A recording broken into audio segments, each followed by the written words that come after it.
C'était le 24 novembre 2015, sur TF1.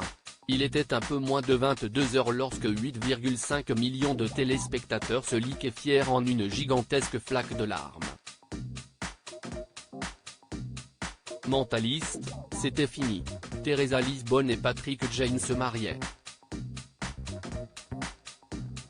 Et alors que résonnaient au loin les accordirs, Wind on Fire, la fliquette annonçait qu'elle était enceinte.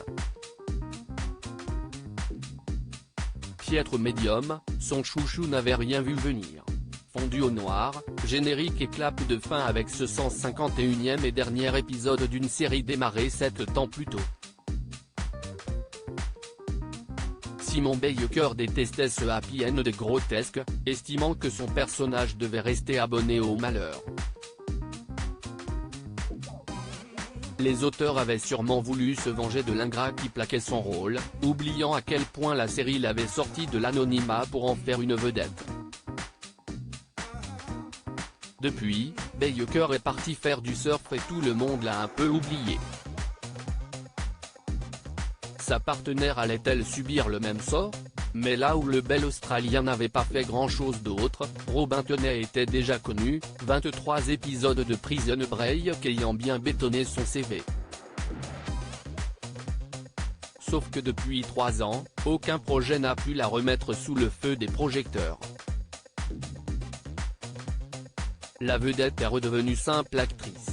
Un bref retour sur les planches Smoke's-Fall, qui n'aura pas révolutionné l'histoire de Broadway et des apparitions peu notables dans des œuvrettes qui le furent encore moins. Un épisode de série Netflix Love, et 2 films dont Looking Glass, nanar avec Nicolas Cage qui a quitté l'affiche avant que la colle soit sèche. Dans la même veine, elle est annoncée dans Monster Party, un thriller horrifique pour ados, sans date de sortie calée. En fait, le seul rebond aujourd'hui offert à Robin Tenay pour retrouver sa notoriété d'antan serait son rôle de procureur tourmenté dans The Fix, sur ABC. Pour l'heure, un pilote unitaire qui pourrait évoluer en série si les audiences sont au rendez-vous.